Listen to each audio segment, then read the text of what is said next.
Nestled atop a craggy cliff overlooking the breathtaking Tequendama Falls in Colombia, the Hotel Del Salto looms like a forgotten monument to tragedy. Built in 1923 by architect Carlos Arturo Tapias, the hotel was once a beacon of luxury. With its ornate French-inspired architecture and panoramic views of the cascading falls, it was designed to attract the elite. But beneath its beauty lay an ominous history, one that would forever mark the Hotel Del Salto as one of the most haunted places on Earth. Locals had always whispered about the cliff's dark past. Centuries ago, the Indigenous Muisca people were said to have leapt from the same cliffs, choosing death over enslavement by Spanish colonizers. This history seemed to curse the land, for even after the hotel's opening, guests often found themselves drawn inexplicably to the edge, compelled to leap into the abyss below.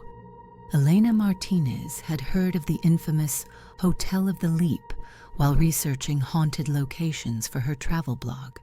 She didn't believe in ghosts, but the allure of unraveling the mysteries surrounding the hotel was irresistible. Now a museum, the building was open to visitors during the day, but no one dared stay after sunset. Arriving in the late afternoon, Elena marveled at the hotel's eerie beauty. Its once lavish interiors were faded, with peeling wallpaper and dusty chandeliers swaying gently in the breeze. The faint scent of dampness lingered in the air, mingling with the earthy aroma of moss growing on the walls. Her guide, an older man named Jorge, spoke in a hushed tone as he led her through the grand halls. "People say the walls here hold the screams of those who jumped," he said, glancing nervously at the windows.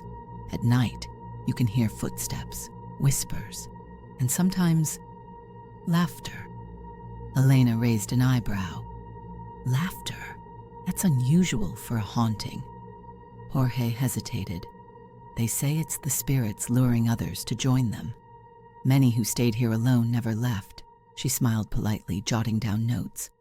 To her, it was just another ghost story to entertain her readers.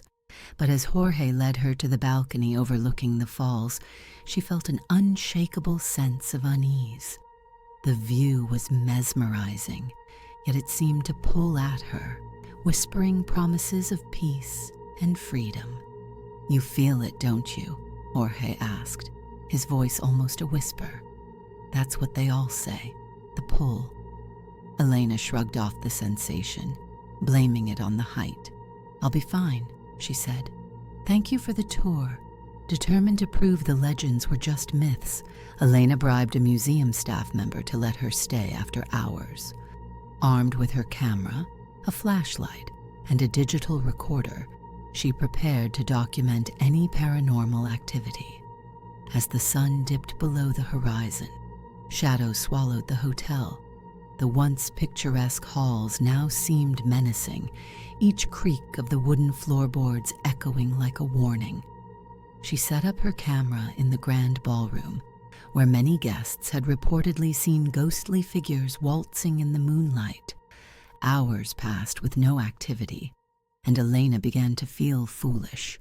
She turned off her recorder and decided to explore the upper floors, hoping to capture something, anything, that would make the trip worthwhile. The fourth floor was where most of the suicides had occurred. The air felt heavier there, as if the walls themselves were grieving. As Elena wandered down the dimly lit corridor, she noticed a faint sound, laughter, distant yet unmistakable. "Hello," she called, her voice trembling. The laughter stopped, replaced by a chilling silence. She pressed forward, her flashlight illuminating the faded door numbers. Room 405 was slightly ajar, its door creaking as if beckoning her inside. She hesitated, but curiosity won. Pushing the door open, she found an empty room with a balcony overlooking the falls. The sound of rushing water filled her ears, and for a moment, she felt the same pull Jorge had mentioned.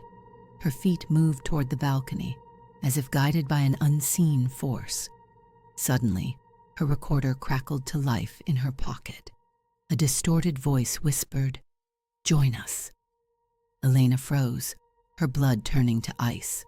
She spun around expecting to see someone, but the room was empty.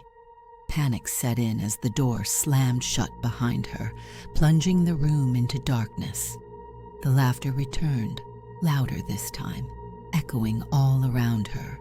Desperately, Elena fumbled for her flashlight, its beam cutting through the darkness. The room had transformed. The once empty bed was now occupied by the figure of a woman in a tattered 1920s dress, her eyes hollow and lifeless. More figures emerged, their translucent forms glowing faintly. Each one bore the marks of their tragic end, tattered clothing, broken limbs, and expressions of despair. "Why are you here?" Elena stammered, backing toward the door. The woman on the bed spoke, her voice ethereal. "We were all drawn here just like you. The falls promised peace, but they lied. We are trapped, bound to this place for eternity." Elena's heart pounded as the spirits moved closer, their ghostly hands reaching for her. She scrambled to the balcony, the rushing water below calling to her like a siren's song. For a moment she considered jumping, anything to escape the spectral horrors. But then she remembered Jorge's words, "They lure you." Summoning her courage, she turned away from the edge and faced the spirits. "I won't join you," she screamed. "You can't have me."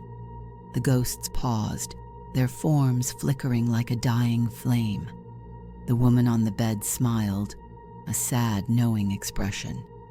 "You're stronger than we were," she said, "but the hotel won't let you leave so easily." Determined to survive, Elena sprinted for the door. It wouldn't budge. She pounded on it, screaming for help, but her cries were swallowed by the oppressive silence. The spirits closed in again, their faces contorted with sorrow and rage. Just as they reached her, the door burst open, and Jorge stood there, holding a crucifix. The ghosts recoiled, their forms dissolving into mist. "Come quickly," Jorge yelled, grabbing her arm and pulling her into the hallway. Together they ran down the stairs, the air around them thick with whispers and shadowy figures. When they finally burst through the front doors, the oppressive weight lifted, replaced by the cool night air. Elena never returned to the Hotel Del Salto. The experience left her shaken, her skepticism shattered. She wrote about her night in the haunted hotel, detailing every chilling moment. Her blog post went viral, drawing thrill seekers and paranormal investigators to the site. But despite the increased attention, the Hotel Del Salto remained a place of tragedy. Locals claimed the spirits grew angrier, their pull stronger.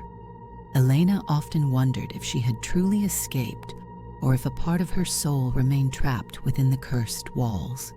To this day, visitors to the hotel report seeing a woman in a tattered dress standing on the balcony of room 405, gazing longingly at the falls. Some say she is the spirit of a guest who leapt long ago. Others believe she is Elena's shadow, forever bound to the Hotel of the Leap.